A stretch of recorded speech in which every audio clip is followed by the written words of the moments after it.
Ladies and gentlemen, welcome to The Right Time, presented by Intuit TurboTax. My name is Bomani Jones. Thanks for listening wherever you get your podcast. Thanks for watching us on YouTube.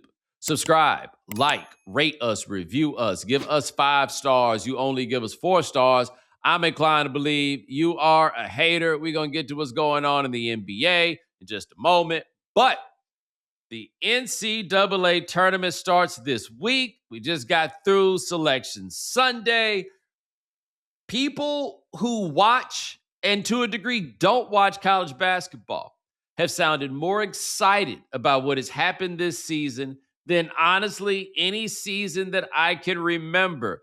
And it makes sense, right? There's a very high profile class of freshmen that, looks like it'll be a lot of draft action going on, but this ain't about the pros right now, right? We just talking about this. We got a lot of young cats that are there that have been exciting to watch, that have been excellent. Then you combine that with the fact that this NIL money set up a world where it really isn't that advantageous for dudes to just run out of school and go try to get that NBA bread, right? And what I mean by that is like second round pick money. Like, Ryan, you're an LSU grad. In this day and age, how many years would Nas Reed have stayed at LSU? And for those who don't know, you think of Nas Reed as, like, I think he was undrafted or a second round pick or something. Second round pick. Yeah, second round pick, but he was a 5-star big deal. Yes. Big deal. Probably stays at least 3. Maybe. I mean, the way the eligibility rules are going, could be 6. Yeah, but like, why would you leave if you could get a couple $1 million? Of course. Just for laying in the cut. Right. I mean, although to be fair, the way it's looking right now, go to the NBA, come back, shit. Like, who knows? Nothing makes any sense right now. But think about what it would be if Nas Reed were still in school. Yes. Right? Like the idea of the good junior that's not necessarily going to be a great NBA player, but will be like, it's going to be deeper. I think is the biggest point to make. Now, how that talent gets distributed, where it goes, that becomes its own discussion. But it makes sense. There has been a bit of a talent shortage for a while. And what happened was, and I think this to a degree may still be the case, but the discrepancy won't be nearly as great. When I was growing up, we could say with confidence that the best players in the world under 22 years old were playing college basketball, with the exception of just like tip-top guys that just kind of sort of had no business being in college. But overall, those were the best players under 22 in the NBA. Then or in the world, we're playing in college basketball. Then it got to the point where you're watching the NBA draft and everybody that gets drafted in the first round is 20 or under. Like, it never gets there. Now those dudes are staying in school.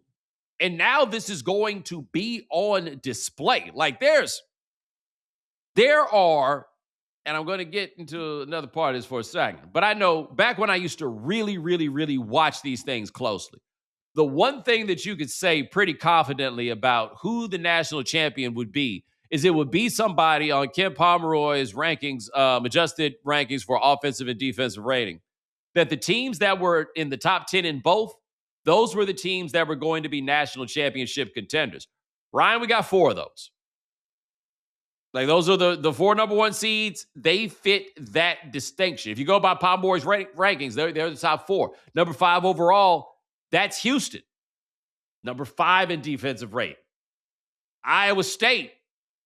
Don't ask me, but sure. They there. Yeah. That's what they're telling me. Yeah. You know what I'm saying? Like, now, I will tell you this. In my history, when they get there, that first round loss, they lost to a black school one year. I'm trying to remember which one it was. Was it Hampton? It was Hampton. I think they did. Either way it goes. Even the black people are like, I don't know about that. Right? A great story for you. This is back when I was in a school in North Carolina, and we weren't too far removed from that 8-20 season that they had in 2001 and 2002. And you got to understand, man, they had some real like PTSD about that season for a long time. They'd never been bad. You're right. Let alone just being abjectly terrible. And so I was talking to a buddy of mine, and I was telling him they lost to Hampton that year at home. And he was like, nope, we ain't lose to Hampton. We lost to Davidson. Because he just couldn't imagine they lost to black school. We lost to Davidson, but we ain't lose to Hampton. Had to bring him in close. You lost to both of them. Oh, man. Yeah. I'm sure they were unhappy. Yeah, like that moment felt a lot like one of my favorite Simpsons moments when Homer went to community college and he decided he wanted to look the part, and so he had like a bomber jacket with these patches, and it looked ridiculous. And Marge is like, "Oh, Homer, you're supposed to put leather patches on a tweed jacket, and you put tweed patches on a leather jacket. You've ruined a perfectly good jacket." And then he holds up this jacket with these cutouts in it. He's like, "No, Marge, 2 perfectly good jackets." That was how it felt in that moment. But anyway, it's a lot going on here. I am looking forward to watching these games. Because I'm going to be honest with you people, I ain't watched a college basketball game yet this year. I've seen these clips. Oh, no, that is not true. I watched Carolina beat Duke at the Dean Dome earlier, the first game that they played this year. I did, in fact, watch that. Ryan, you been watching any college basketball? I don't know how I feel about myself about this because people say it's really been cracking, but I just kind of got out of the habit. I've been on Peterson watch for the show. Well, yes, but that doesn't necessarily involve watching any basketball because Darren Peterson was not necessarily playing. Though it has become abundantly clear. Remember when we had 40 on here talking about that, and I was like, I'm inclined to believe that he's just been hurt, and apparently he's been really hurt. Yeah. Like if he can play now, this is going to be an interesting introduction for him because he's not on it doesn't appear that it is a great team, which opens up the possibility for balling out of control because you have to. Yes. Right? AJ DeBonsa, who I have seen enough of in clips to say, ooh. Yeah. He looks to be rather incredible. Yeah. Same thing with him. Not a really good team, but that's how you might go off on that Wally Zerbiak, right? Hit you with a couple 40 balls to start the tournament. But there are things going on. This is going to be an interesting tournament. Now, I mentioned Duke earlier and how I watched them play a game this year and lose. Ryan, did you know they had only lost 2 games all year? I did know that. They have only lost 2 games all year long. They are the number 1 overall seed in the tournament. They have not 1 boozer, but 2 boozers that are on this team. And I'm bringing this up because we got to do something about it. Like all of us. We just can't just sit by and abide by that shit. Like you telling me that Duke is the favorite to win the whole tournament? Oh hell yeah. Well, let's get this together, right? Like I know this isn't like it used to be, and I know that things have changed a little bit, and people don't hate Duke nearly as much because in an ironic twist, they stopped having so many white boys. Like it just got so out of control that even white people have begun to resent them about having all them white boys out there. You know what I mean? The same white people that love Macklemore. Like, ever just like, hey, man, this shit's going too far, right? Like, they was like, hey, any white boys left? Let's go get them. Like, that was really happening in recruiting where you look up and they were just like, oh, we got 1 scholarship left and there's 1 white dude in the top 100 that doesn't have a home. Why don't you come on down right here, right? And it was the white dudes they was getting were the kind of white people that white people didn't like. Now, granted, they had been doing that, either way it goes. All I'm saying is, once they stop going and getting them white dudes, people stop hating them in the same capacity. But Ryan, what nobody has ever told me was when they stopped getting all those white dudes, were there also people that stopped loving them in the same capacity that they had prior? I don't think so. I don't know. Because, I mean, they kind of mess with the thing that made the thing. Right. They kind of you're saying they messed with the recipe a little bit? Yeah. They kind of new coked it. Yeah. You know what I'm saying? They're like, no, but this is it's exactly new Coke. Because the thing about new Coke was they made new Coke to taste more like Pepsi. And people was like, we don't want Pepsi, we want Coke. You understand what I'm saying? And so when they was out there with all the white dudes, and then they was like, no, but Pepsi is rising up in the rankings. They like, we don't want no Pepsi. We want to drink Coke. Give us this pure white basketball is what we looking for. And then Grayson Allen comes back. Oh, he's the last one. Right. They have not had like a truly objectionable, obnoxious, like totally by the brand white boys since then. Think about this, man. They had not just 2 white dudes last year who wound up being drafted in the lottery. Them 2 white dudes are the top 2 candidates for Rookie of the Year in the NBA this year. They had 2 cold white boys, and they couldn't even really get the it just ain't the same. You understand what I'm saying? Like when Duke got 2 cold ass white boys, and they don't even get hyped that much anymore. They didn't even get hyped. They didn't even really get that hated. And look, Cooper Flagg, if that don't sound like Duke, Cooper Flagg, his mama's favorite player was Christian Laettner. He dreamed of going there. We should have been hating him on a generational basis. And we was just kind of like, hey, I hear he's going to be pretty good. Right? We have lost. He went out of high school early to get to Duke. Yes, he couldn't wait. He was so excited. I'm just saying, at a sum total, all the way across the board, all of this, we are no longer vigilant. You know what I'm saying? And you got to understand this. If ever you had to be vigilant, you must always be vigilant, right? Case in point, all them x-rays and shit at the airport. They ain't been back to the airport since. Right? Then, they talk, that line, Ryan, you read a lot of stuff like this. Generals always fighting the last war. Right. Like they probably not going to come back to the airport. Probably not. That's me knocking on wood. They probably not going to come back to the airport. But you know what? If you were ever vigilant, you must always be vigilant. And we done fell off, right? Like that's how I feel about it. And I think it's also weird because of these boozers. Because for the most part, once the Duke guys leave Duke and go to the NBA, with the exception of Grayson Allen, we don't really hate them the same way no more. Like Grayson Allen insisted upon bringing his same old tricks and shenanigans with him, right? Like he made it impossible for us to. We let JJ move on, right? And I didn't hate JJ in college, right? But we let JJ move on everywhere. JJ Redick is what got me into hating Duke. Yeah, I see the argument because that's like the perfect age. Yeah, that's right. You're there. Yeah, exactly. You didn't have the opportunity for the Christian Laettner era. Correct. And the difference between JJ and Christian Laettner is JJ went to a Final Four, but Christian Laettner went to 4 of them. I can only imagine. And the thing about Christian Laettner was, looking back on it, when he made the Dream Team, we were like, that was Shaq's spot on the Dream Team. But he gave Shaq the work when they played. He gave them all the work. Every single one of them. It wasn't just like Duke manufactured it. Christian Laettner gave all of them the work. I've never hated a stranger. And it's not just me. I can tell you about this. I covered the 2007 NCAA tournament. I mean, not NCAA, the ACC tournament. And they do a ACC Legends thing at halftime. It's like a Ring of Honor sort of thing or whatever. Rodney Rogers, God rest his soul, he was there because I remember I talked to him for the story that I wrote about it. And it was at halftime of one of the semifinal games. And the semifinal games are usually not that well attended, or at least they weren't. They were like Saturday afternoon early. Yeah. And I just remember they started saying, and from Duke, and Christian got 1 foot on the wood. Boo!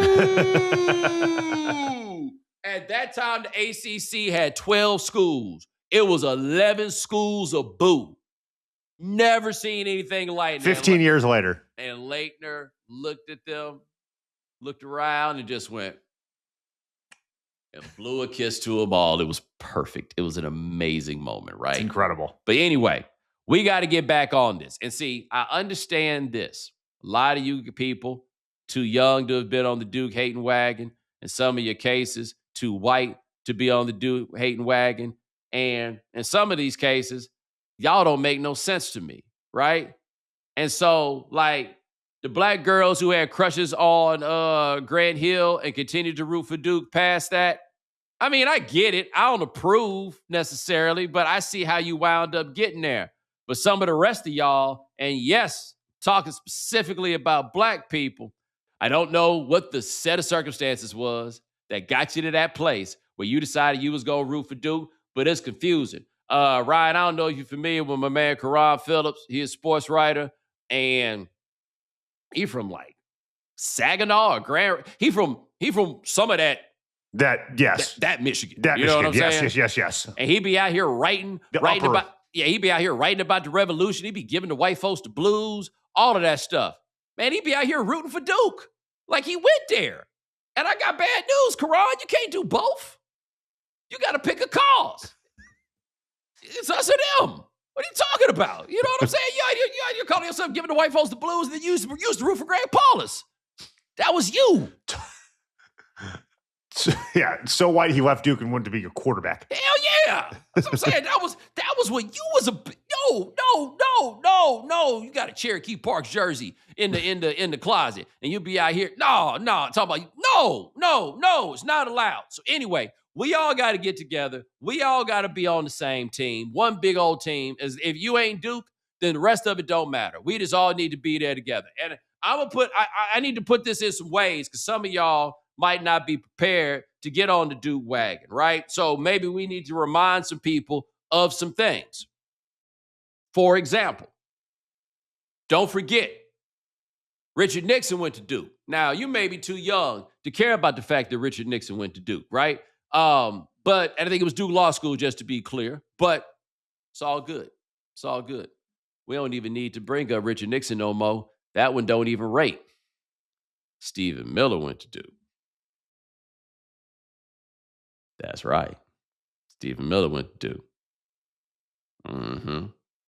And if Stephen Miller going to Duke don't do enough for you, just wait a couple days. Because I be watching the news and seeing what's going on in this world, Ryan.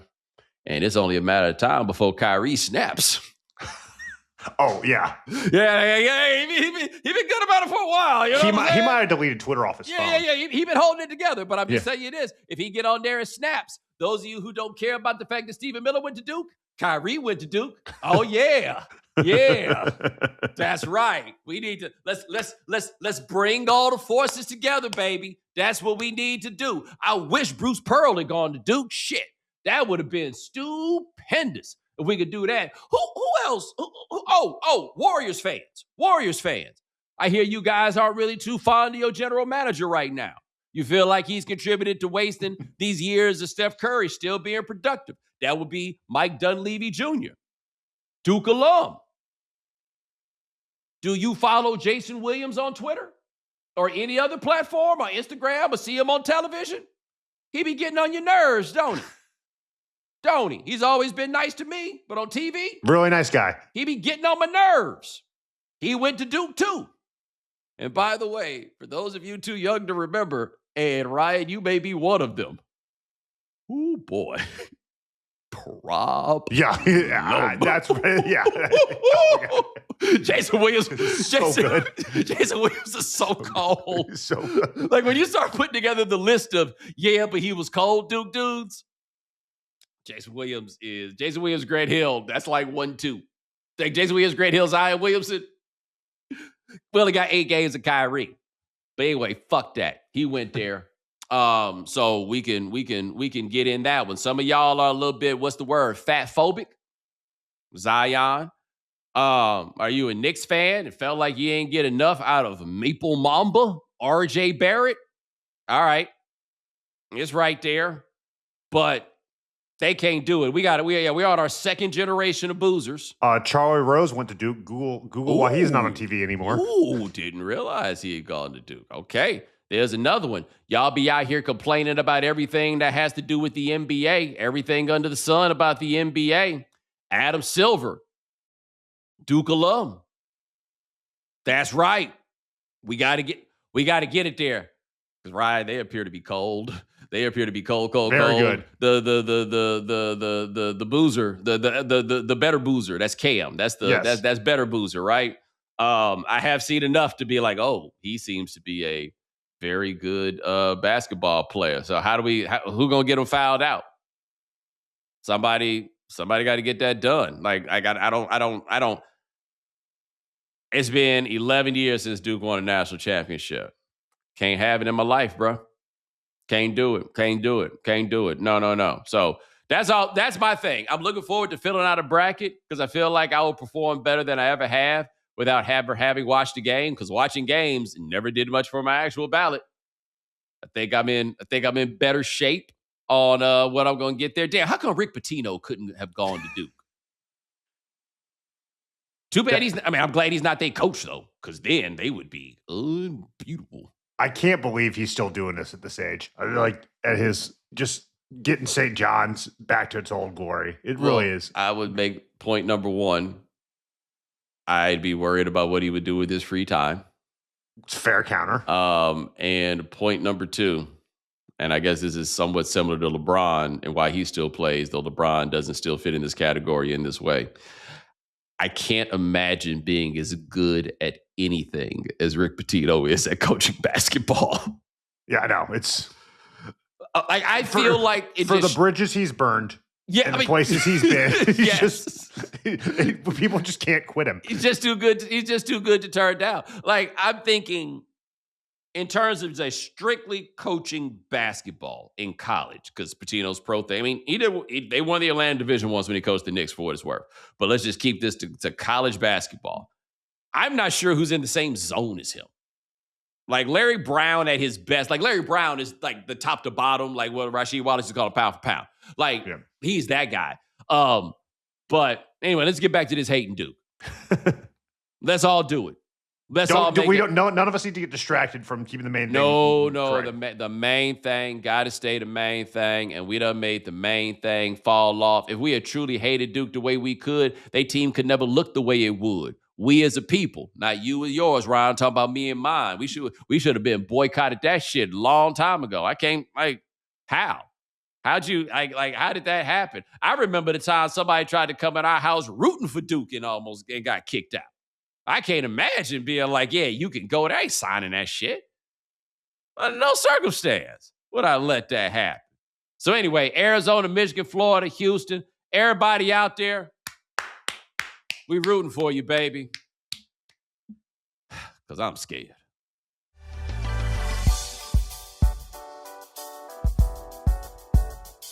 All right, Ryan, this weekend I had to do some traveling for work, so I didn't, different kind of work. I'll tell you guys about it shortly. But you hit me on Sunday. It was like, did you see what happened last night? And I'm like, what do you mean did I see what happened last night? And so Luka hit a game winner and had a clutch defensive play. Yeah.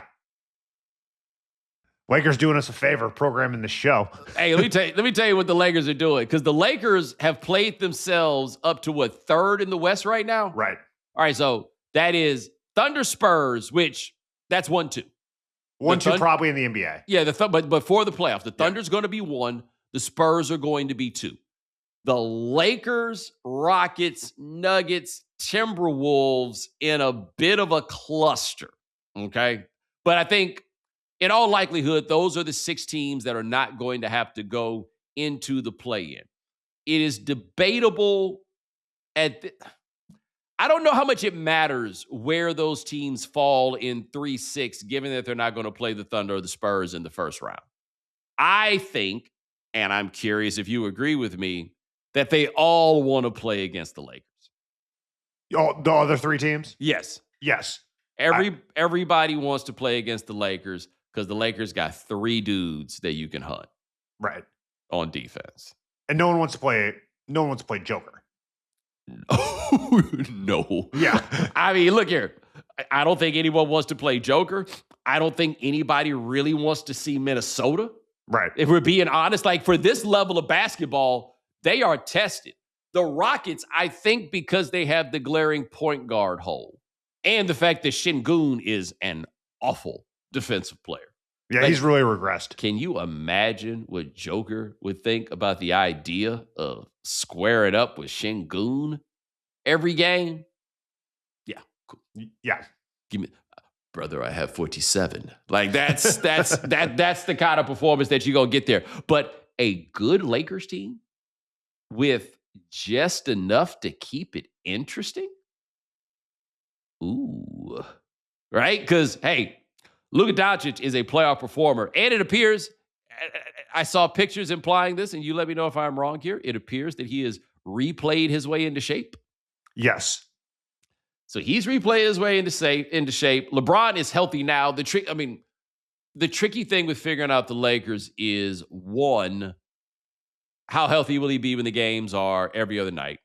Right. And number 2, are they better off when he doesn't play with the other guys? Or it's just this weird thing where it's like the less he's featured on offense, the better they are. Yes. Or, JJ implied that they had one of them conversations.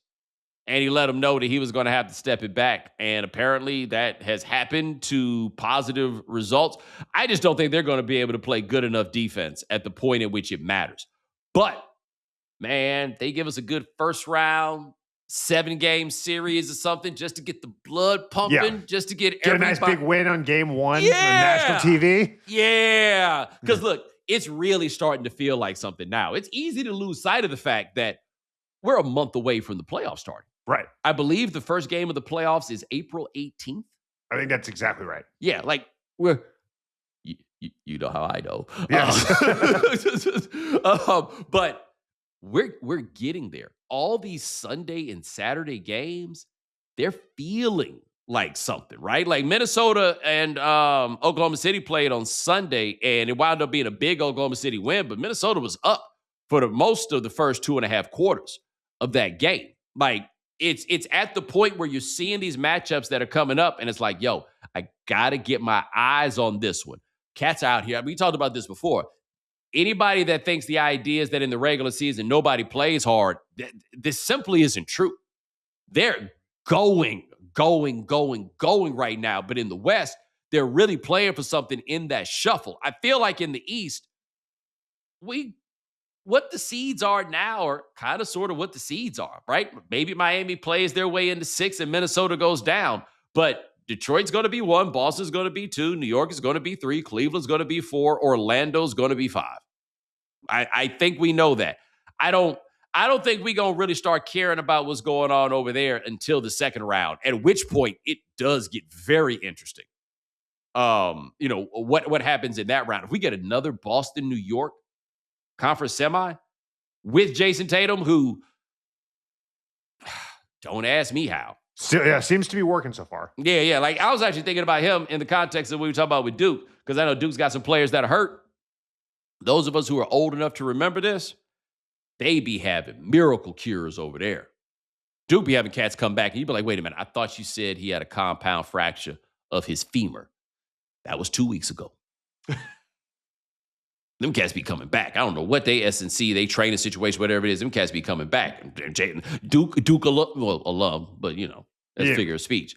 Jason Tatum, back like he never left. Back like I do not know. But if we get Luka out here playing like high-level Luka playoff ball, I don't care if the Lakers win. Just make it fun.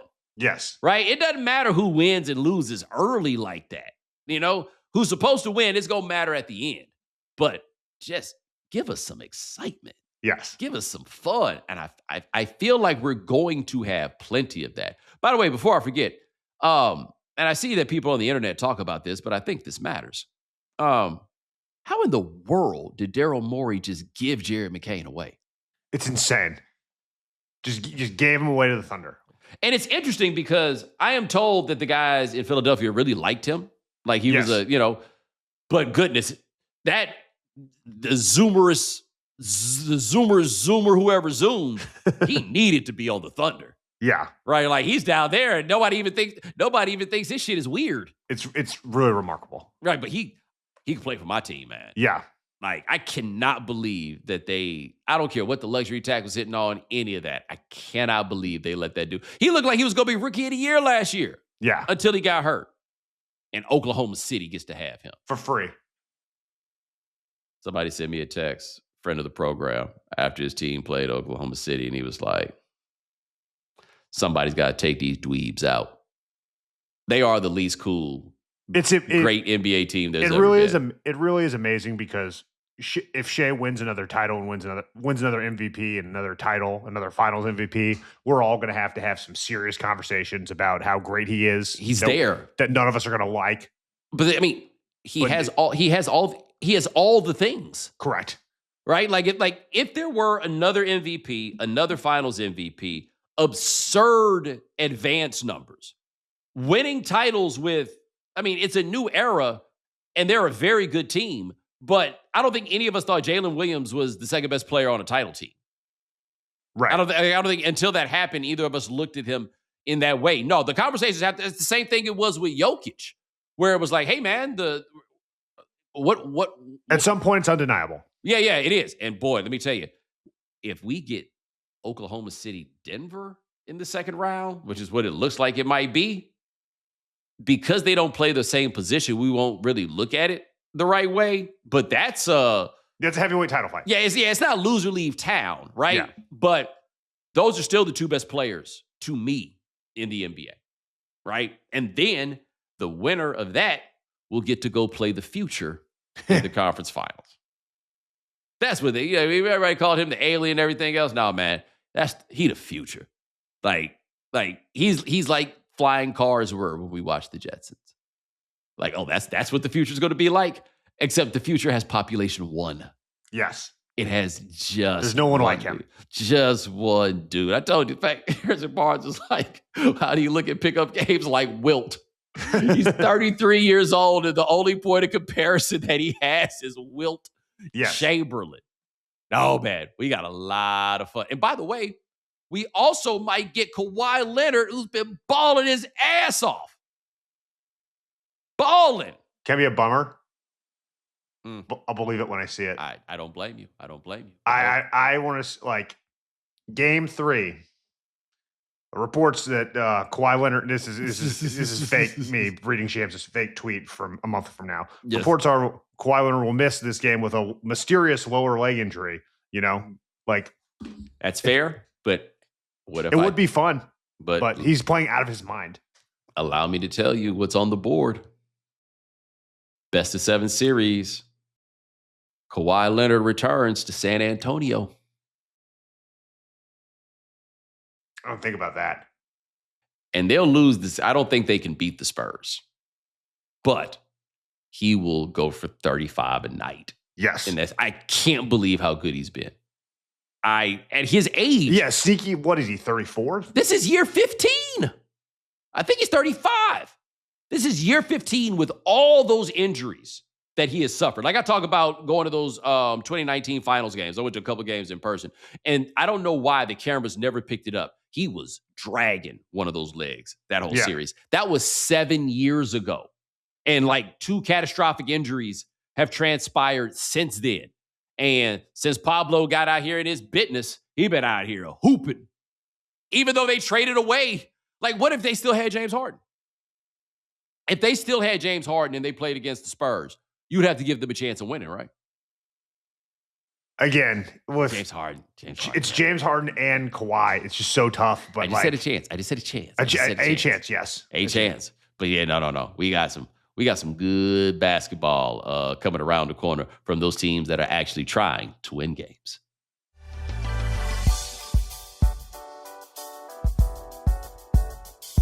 Ever wanted to go to the NBA Finals?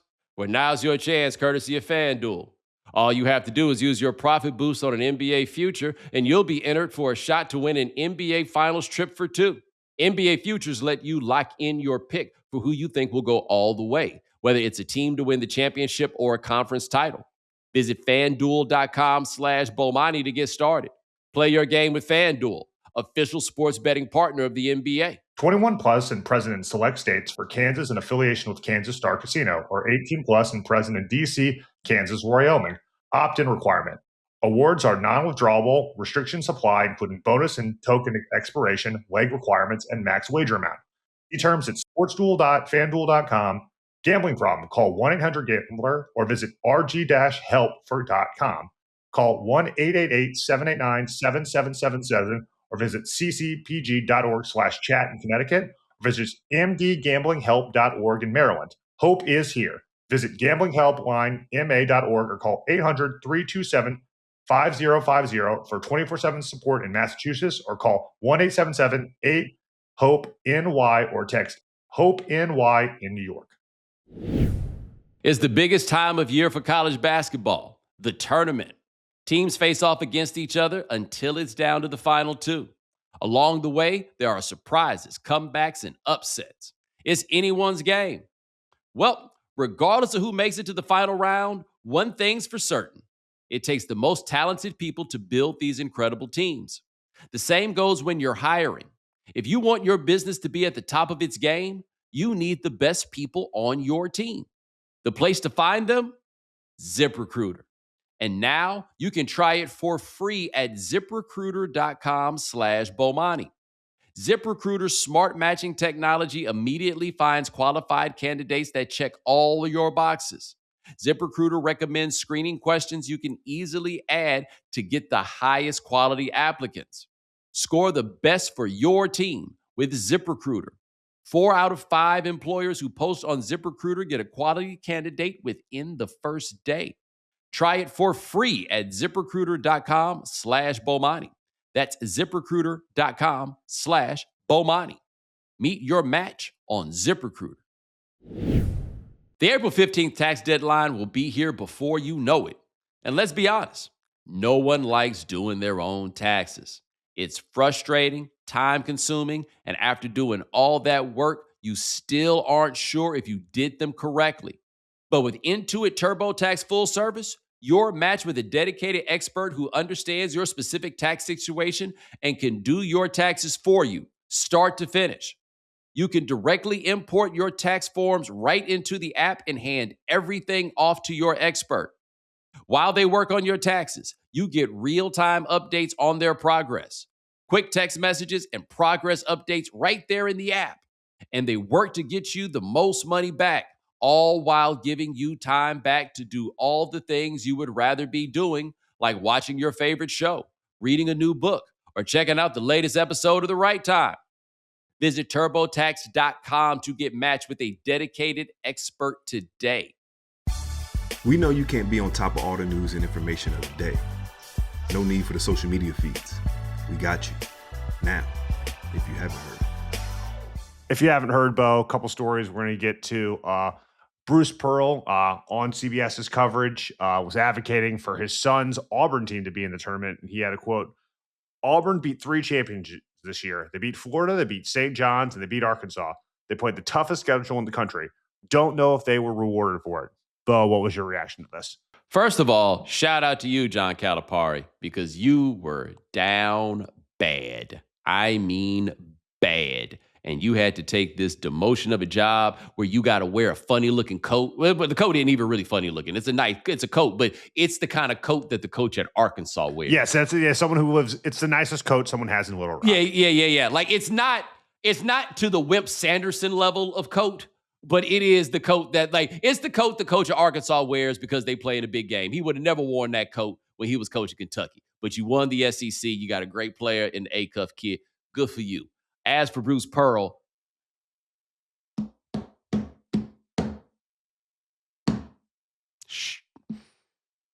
yes, his son, who he should not have given the job to in the first place, is the head coach at Auburn. And he wants to give Auburn credit because they have won games against the 3 champions. And I believe, if I'm not mistaken, that he was it's Miami of Ohio that he was going for. The undefeated team is the one that he was going for. Ryan, do you know what Auburn's record is?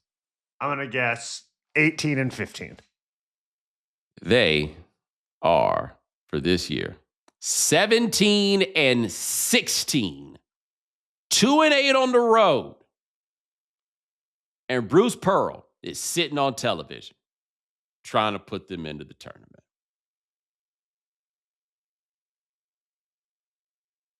Did you see him cussing at people during the SEC tournament? I sure did. Where was security? You know how much I would love to see security haul Bruce Pearl out of the building? They never would. But we should talk about something else because all I want to do is say things about him that I shouldn't say about a man that I don't know personally. All right. Speaking of people whose politics we don't agree with, Kanye West. I was past that. By the way, it ain't just that about him. It goes back well before I even knew what his politics were. All right. Well, it go back 40 years. I fucking hate that guy. Speaking of well-documented assholes, Kanye West is set to perform at SoFi Stadium April 1st and 3rd. And? Yeah, 2 shows. So we think that he can sell 70,000 tickets twice. Or, excuse me. Not only does he think that, there is some promotional operation that thinks that he can do that. I mean, it's a Nazi rally, right? Like, who else is going? His shit don't even slap. And don't he be doing like the Nazi? Who's insuring this? I had to re-Google because I saw the April 1st date and when thought about that holiday. Yeah.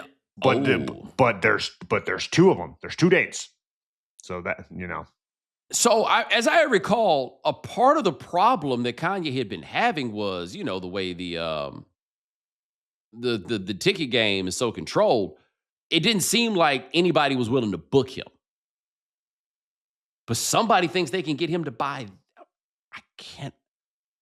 I'm going to be really disheartened if he could sell that many tickets at this point. Yeah, it's do these people not have Google? Or is that the problem that they do? Like, can you what is that part? I mean, yeah, what is that parking lot going to look like? What is that crowd going to look like? And I feel very confident saying a bunch of white dudes, some of them with like chains hanging from their belts. You know what I'm saying? Yeah, it's whatever is going on at SoFi when Kanye's there. I am not couldn't be me. Not interested in any part of that. All right, with the war in Iran going on, you've seen a lot of things from the U.S. government almost treating this like a video game, tweeting out AI-generated clips, celebrating their strikes via, through the presidents and many other politicians' social channels. Bo, this caught your eye. What are your thoughts? I would feel a little better about this whole situation if them boys in Iran didn't seem so completely unafraid.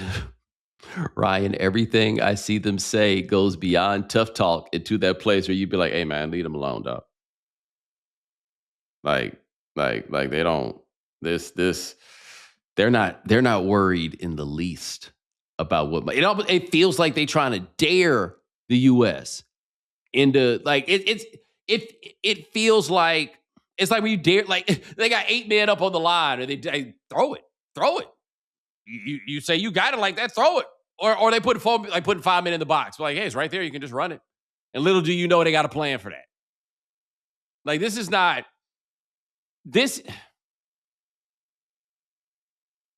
gonna take a while. And it always looks like it's gonna go fast and it takes a lot longer than people anticipated. But it's entirely possible that this is going to go long enough to lead us into international economic ruin. Yes. That's the big one, with none of the ships being able to go through the Strait of Hormuz. I think that's how you say it. However you say it, that's not the part that matters. You see what Trump said, that the guys driving the oil tankers just need to get some guts.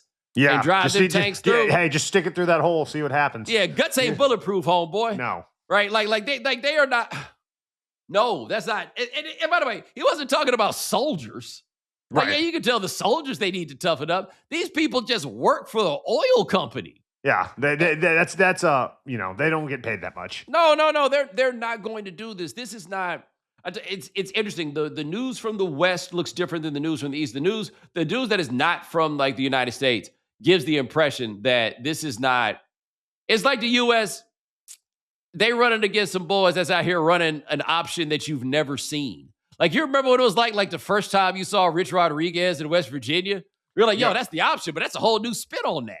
I remember the Darren McFadden days at Arkansas. Yeah, I didn't realize they could do that. I didn't realize that was, like, to your point, I didn't realize that was an option. Yeah, like that. That's what's going on here. And this is what we've got. And these gas prices are about to go through the roof. There's a World Cup that's about to happen here. That sounds a little anxiety-inducing. Yeah. It's not what I thought life was going to be like in my 40s, Ryan. It's not.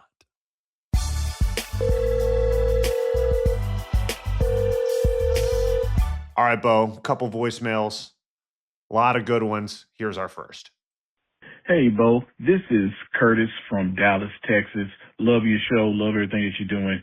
I'm thinking about the hip-hop segment that you've been doing, and I'm thinking about in 96, when we think about the features of R&B artists with some of these hip hop tunes. Kind of want to get your take on it, and what are you thinking of what are some of the best in '96 they were able to get with R&B artists? Thank you. I just have to say that every single person involved has an amazing level of faith in my ability to pull information off the top of my head. Your favorite R&B feature, to be fair, specifically from the year. To be fair, I did that too. Yes, I know. I was also talking about you. Yes, for sure. Don't you worry, buddy. Yeah. You were also involved in this, and I feel a little bit lucky because I just looked it up. And while it does not exactly fall in this, at the 23rd Annual American Music Awards on January 29th, 1996, Mariah Carey performed Fantasy, and I believe with the ODB remix, because that's the OG of them, is that one, which is to say, let's just give that as the answer and let both slide. See, I knew you'd get there. Thank you so much. I appreciate your faith in me is a great way to spin that. All right, here's our next one that you'll enjoy a lot more. Yes. Hey, Bomani, this is Adrian. I'm a long-time listener. And I just had a question. You and I are around the same age. I grew up in Tennessee. I'm a black man who reveres Dr. King like yourself. But I've always wondered, when you're making fun of Morehouse, how easy that was. Because when I first heard you do it, I was shocked because I'm like, whoa, we don't talk about Dr. King's alum like that. And then I realized, oh, you're from Atlanta. You went to Clark Atlanta University.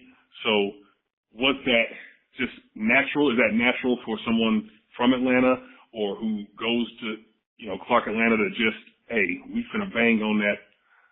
We finna bang on Morehouse. Sorry, guys.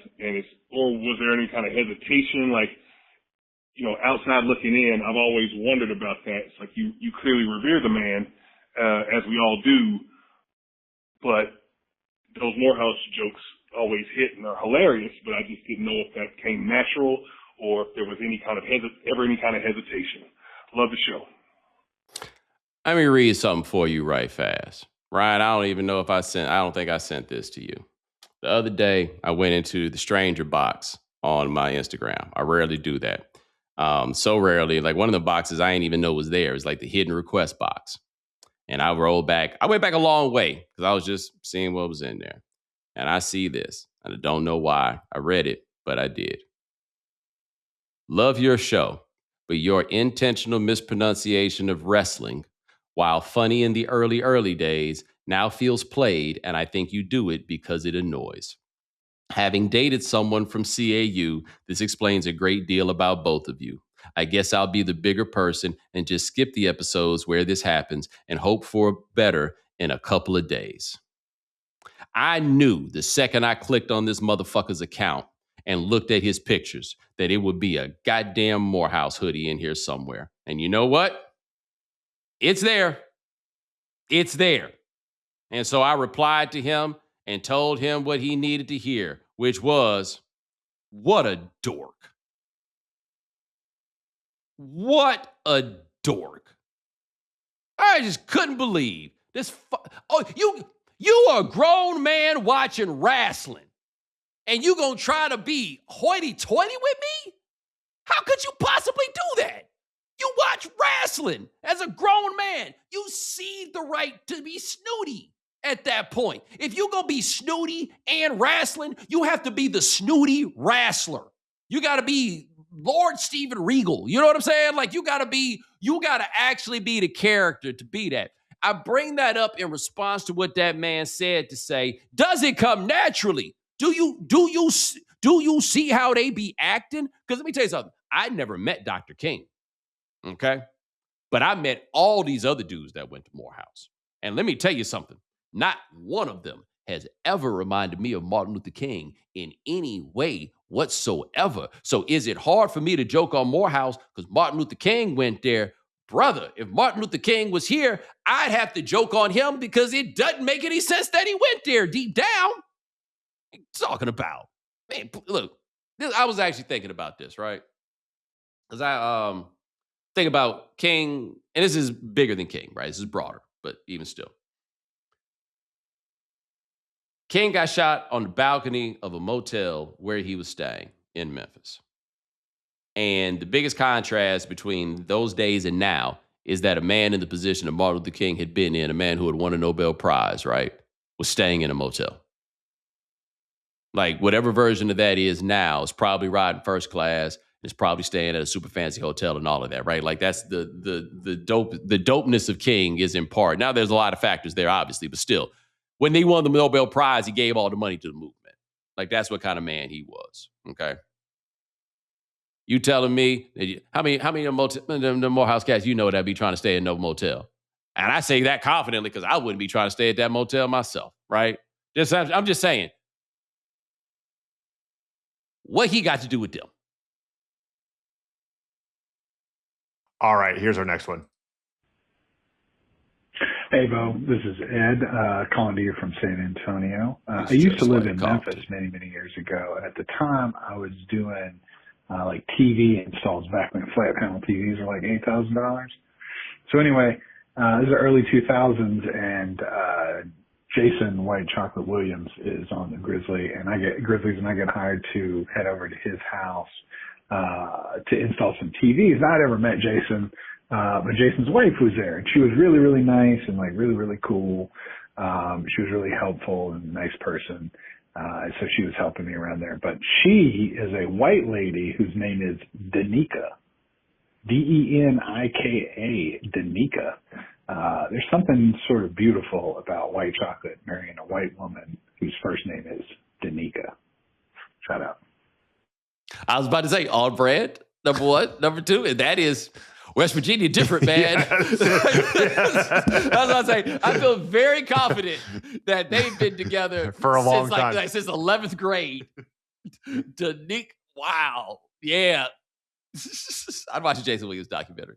For sure. Like, we could go back with him to West Virginia and, like, catch up with some of the homies, the non-Randy Moss homies. I'd watch. All right, here's our last one. Bo, this is Devin calling from Florida. Had to get in on the naming trend. Had an appointment with a client on Friday via Zoom. Never met the client. I traded some voicemails. Just knew that when I met with Letitia, I was meeting with one of my own. Bo, when she answered the line, my face must have said it all.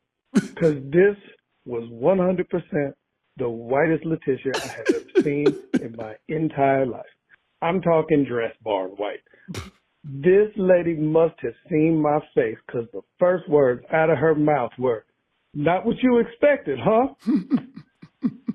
So after I picked up my face, put it back on, had a great conversation. She was cool. We got everything done.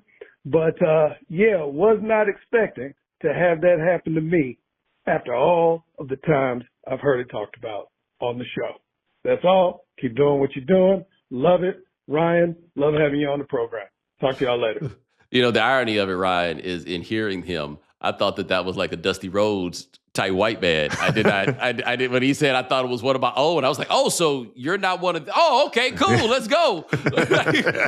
we are scrambling all the brain wires. For sure. It is very funny, the difference in those calls between the two Americas. It is.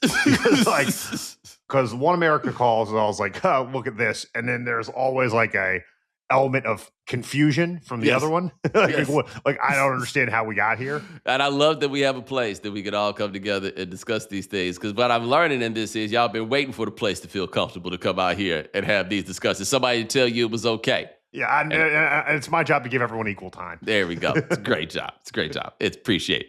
Ladies and gentlemen, thanks so much for joining us here on The Right Time. We do this 4 days a week, Monday through Thursday now. Ryan Brumley handles everything behind the scenes. Thank you, sir. Hit the voicemail line, 323-596-7767. Remember, follow The Right Time. Subscribe, like, rate us, review us, give us 5 stars. You only give us 4 stars. I'm inclined to believe you are a hater. We'll talk to you guys in a couple of days.